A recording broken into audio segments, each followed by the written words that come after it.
오늘의 사연은 무시받던 며느리가 김치로 인생 역전을 한 사연입니다. 저는요, 결혼한 지 52년 된 올해 78살 김홍년입니다. 시집은 참말이 시집이지 전쟁터였습니다. 20살에 시집을 왔고 남편은 큰아들이었어요. 저는 그 집안의 맏며느리가 됐지만 며느리가 아니라 일꾼 취급을 받았죠. 처음 그 집에 발을 디뎠을 때 시어머니가 절 보자마자 했던 말, 아직도 또렷해요. 손이 곱지 않구나. 며느리 손이 저래서야 어디 남들 앞에 내놓겠니? 저는 일하느라 굳은 살이 박인 손을 내려다보며 웃으며 말했죠. 일을 좀 해서 그렇습니다. 그런데 그 순간부터 시작이었어요. 시집은 일하는 데가 아니야. 체면 지키는 데야. 넌 왜 웃을 때 이빨을 다 드러내니? 촌티 나게 입고 와선. 그 집안에서 저는 사람 취급도 못 받았어요. 시누이 셋은 저를 늘 아래로 깔보고 제가 부엌에서 밥할 때면 방 안에서 웃으며 수다 떨었죠. 얘 물이나 더 길러와. 왜 이리 손이 느려? 하루에도 수십 번 듣던 소리였습니다. 남편이요? 처음엔 제 편이 되어줄 줄 알았어요. 그런데 그 사람도 가만 있어. 우리 어머니 말씀이 다 맞아. 그 말 한마디에 제 마음이 꺾였습니다. 웃으며 일했죠. 설거지, 김장, 손님상, 제사상 잠잘 틈도 없이 일하고도 정이 없다, 눈치가 없다는 소리를 들었어요. 가장 모욕적이었던 건요, 어느 날 시어머니가 친척들 앞에서 이랬어요. 얘는 사람이 아니라 일꾼이야. 말 시키지 마. 모두 웃었죠. 저도 웃었어요. 그런데 눈물은 설거지 물속으로 흘러내렸습니다. 그날 밤 이불을 덮고 숨죽여 울며 다짐했어요. 기억해. 이 수모 언젠간 돌려줄 거야. 그 뒤로 저는 배우기 시작했어요. 김치, 장, 반찬, 젓갈, 청국장 하루도 거르지 않고 손을 놀렸어요. 남들은 그걸 배워 어디다 쓰게 했지만 저는 말했죠. 손이 기억하는 건 배신하지 않으니까요. 그렇게 20년이 흘렀습니다.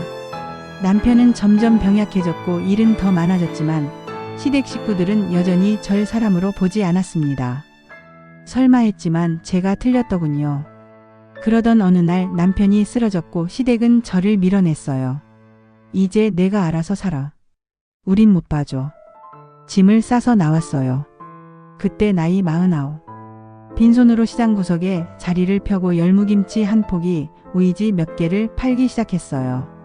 처음엔 하루 열무김치 2포기 팔고 반찬은 그대로 들고 왔어요. 비 오는 날엔 파라솔도 없이 젖어가며 장사했죠. 그래도 버텼습니다. 단골이 생기고 이 김치 어디 거예요? 이런 맛은 처음이에요. 그 말 한마디가 저를 살렸습니다. 3년이 지나자 시장 입구에 옥년김치 간판이 붙었어요. 방송국이 촬영을 왔습니다. 할머니, 어떻게 이런 김치 맛이 나요? 저는 말했죠. 무시당하고 인정 못 받고 살면 음식에 진심이 담깁니다. 방송 나가고 줄이 생겼어요. 그걸 보고 기도했죠. 이제야 나를 보는구나. 그리고 시누이들이 찾아왔어요. 언니, 김치 좀 줄 수 있어요? 저는 말했어요. 정이 없다더니 이제 와서 정이 생각나셨나 봐요. 김치 단지를 내밀며 말했죠. 먹고 싶으시면 줄 서세요. 여긴 누구나 공평한 시장이에요. 이후 둘은 다시 오지 않았고 막내 시누이는 눈치 보며 김치를 사갑니다. 전 정가받고 영수증도 끊어주죠. 지금요? 저는 매일 김치 담그며 장사합니다. 명인 할머니라고 불러줘요. 그런데요, 며칠 전 막내딸이 김치 가게로 찾아왔어요. 양손 가득 과일을 들고선 문 앞에 서 있더군요. 엄마, 이제는 좀 쉬어도 되지 않아? 왜? 내가 내 김치 가게라도 맡아주려고? 사실 엄마 몰래 김치 레시피로 창업 공모전에 냈어. 엄마 이름으로. 그때 엄마가 김치 하나에 다 담은 진심 내가 제일 잘 알아. 엄마 김치는 그냥 반찬이 아니야. 그건 엄마 삶이잖아. 눈물이 맺힌 딸이 봉투를 건넸어요. 안엔 공모전 당선 통지서와 창업지원금 지급 안내서가 있었어요. 이걸로 가게 넓혀. 엄마, 나 이제 도와줄게. 그 순간 울어버렸습니다. 그렇게 무심한 줄만 알았던 막내딸이 내 속을 그렇게 들여다보고 있었구나. 가게에 불을 끄고 딸과 처음으로 술 한 잔을 기울였어요. 엄마는 복수만 한 게 아니야. 엄마는 버티고 지키고 결국 우리까지 살렸어. 그 말에 저는 말없이 딸 손을 잡았어요. 뜨거운 그 손이 시댁의 차가운 손길을 다 지워주는 듯 했죠. 그렇게 저는 이제 복수만이 아니라 새로운 시작을 함께 합니다. 간판 아래 김옥년 앤드 딸이라는 이름이 들어갔고요. 매일 딸과 김치 담그며 웃습니다. 무시당한 날들 덕분에 지금의 제가 있어요. 누구 앞에서도 고개 숙이지 않아요. 그게 제 인생의 복수고 제 방식의 자존심입니다. 그날 이후 제 삶은 달라졌습니다. 딸과 함께 김치를 담그며 매일이 새로웠고 단순히 장사를 넘어서 사람들과 진심을 나누는 공간이 되었어요. 옥년김치는 어느새 입소문을 타고 근처 군청 납품도 하게 됐고 시에서 주최한 전통 발효식품 전시회에 초청되기도 했습니다. 저는 무대에 올라 마이크를 잡고 말했어요. 예전에는 이름조차 불리지 않던 손이었어요. 하지만 지금은 이 손으로 사람을 살리고 있답니다. 그 말에 누군가 눈시울을 붉혔습니다. 그중 한 사람이 손을 들더니 말을 꺼냈죠. 혹시 김옥년 씨 맞으세요? 저 예전에 시장에서 김치 얻어먹었던 그 학생입니다. 그때 덕분에 배 채우고 집에 갔어요. 고맙단 말 이제야 드립니다. 그 말을 들으니 또 눈물이 났어요. 제가 몰랐던 곳에서 제 김치가 누군가의 위로가 되었던 거였죠. 행사가 끝난 후 다시 김치 가게로 돌아와 딸과 함께 주먹밥을 쥐고 먹는데 딸이 말했어요. 엄마 김치는 그냥 김치가 아니야. 어떤 날은 위로고 어떤 날은 희망이고 어떤 날은 엄마 자신이야. 그 말에 저는 한참 동안 아무 말도 못했습니다. 저도 모르게 김치 한 포기를 손에 쥐어들고 그 속에 담긴 제 삶을 다시 들여다보게 됐거든요. 며칠 뒤 시장에서 오랫동안 제게 냉정했던 이웃 할머니가 다가와 말했습니다. 아가 아니 이제 사장님이라 불러야겠구먼. 그동안은 내가 시어머니랑 시누이들 말만 믿었어. 미안했네. 그 말을 들으며 저는 고개를 끄덕였어요. 늦었지만 감사합니다. 저도 오래 미워하지 않았어요. 그때 또 다른 이웃이 다가와 이런 말을 덧붙였죠. 이젠 우리가 도와드릴 차례 같아요. 시장에서 김장 교육해보는 건 어때요? 그렇게 시작된 김치교실은 매달 열렸고 전국 각지에서 사람들이 찾아왔습니다. 초등학생부터 대학생, 그리고 혼자 사는 어르신들까지. 김치를 담그며 이야기를 나누고 눈물과 웃음을 함께하는 시간이었어요. 어느 날 교실이 끝난 뒤 젊은 엄마 한 분이 다가오셨어요. 할머니, 저 사실 엄마랑 사이가 좋지 않았거든요. 그런데 김치 담그다 보니 엄마가 왜 그리 고집을 부리셨는지 조금 알 것 같아요. 그 말에 저는 그 엄마 손을 잡고 말했죠. 그 마음 꼭 전하세요. 너무 늦기 전에. 또 어떤 날은 김치를 포장하며 한 손님이 말했어요.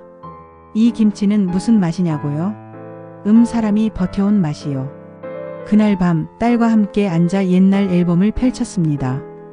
결혼식 사진, 젊었던 시절의 모습, 부엌에서 쪼그려 앉아있던 사진까지. 딸이 사진을 넘기다 말했어요. 엄마, 이 사진 속 사람을 이제야 제대로 보는 것 같아. 나 엄마한테 배울 게 정말 많구나. 배울 게 많다면 그중 하나만 확실히 배워라. 뭔데? 버텨라. 말없이 버티는 게 그게 진짜 힘이야. 그리고 그 밤 저희는 또 한 번 같이 울었습니다. 김치통에 배추를 얹으며 저는 생각해요. 그때 그 손가락질, 그 한마디 모욕 다 지나가더라고요. 이젠 사람들 앞에서도 당당히 제 이름을 말합니다. 안녕하세요. 김옥년입니다. 손이 투박한 대신 마음이 뜨겁습니다.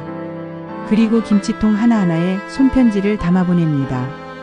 이 김치를 받는 당신도 참 고생 많았어요.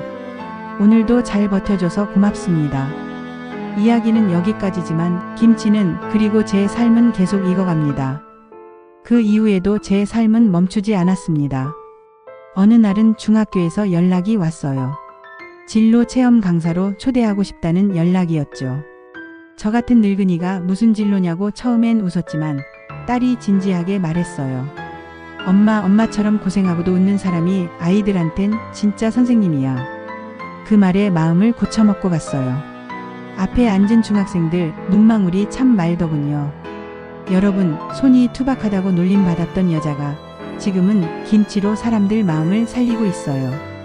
아이들 중 한 명이 손을 들었어요.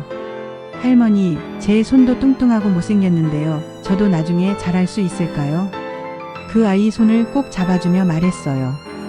그 손으로 누굴 따뜻하게 안아줄 수 있다면 이미 훌륭한 거란다.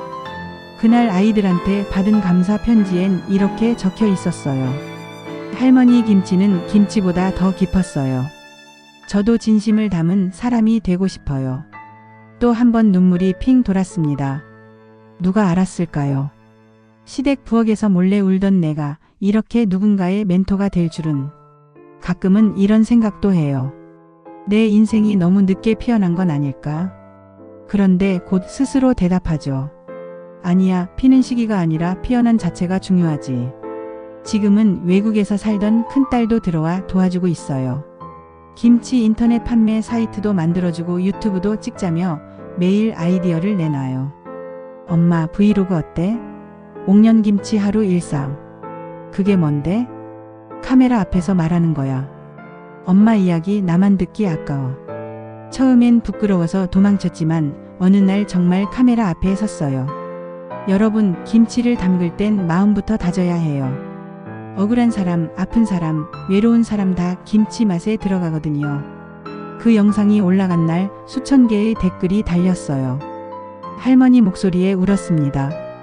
그 시절 우리 엄마도 저랬겠지요. 김치가 먹고 싶다기보다 그 손길이 그립습니다. 그 댓글을 읽으며 딸이 말했어요. 엄마, 이제 진짜 어른이야. 세상에 따뜻한 말 해줄 수 있는 사람. 이젠 저는 부끄럽지 않아요. 시댁에서 밥값도 못한다던 며느리가 이젠 마을에서도 인터넷에서도 누군가의 위로가 되고 있으니까요. 가끔 손님이 이런 말을 해요. 할머니, 저 이혼하고 집 나왔는데요. 김치 한 통 사고 기운 냈어요. 그럴 때 저는 김치 한 조각에 쪽지를 붙여줍니다. 다 지나가요. 그동안 잘 버티셨어요. 그 말 한마디에 손님 눈시울이 젖어요. 그 모습을 볼 때마다 깨닫습니다. 제가 만든 건 김치가 아니라 누군가가 살아갈 수 있는 온기였구나. 이제 저는 버텼던 여자가 아니라 지켜낸 사람입니다. 그래서 말할 수 있어요. 나는 내 인생이 자랑스럽습니다. 혹시 여러분도 이런 사연 갖고 계신가요? 댓글로 들려주세요. 따뜻하게 귀 기울여 드릴게요. 그리고 다음 이야기도 궁금하시다면 구독, 좋아요 꼭 부탁드릴게요. 이야기는 여기까지지만 김치는 그리고 제 삶은 계속 익어갑니다.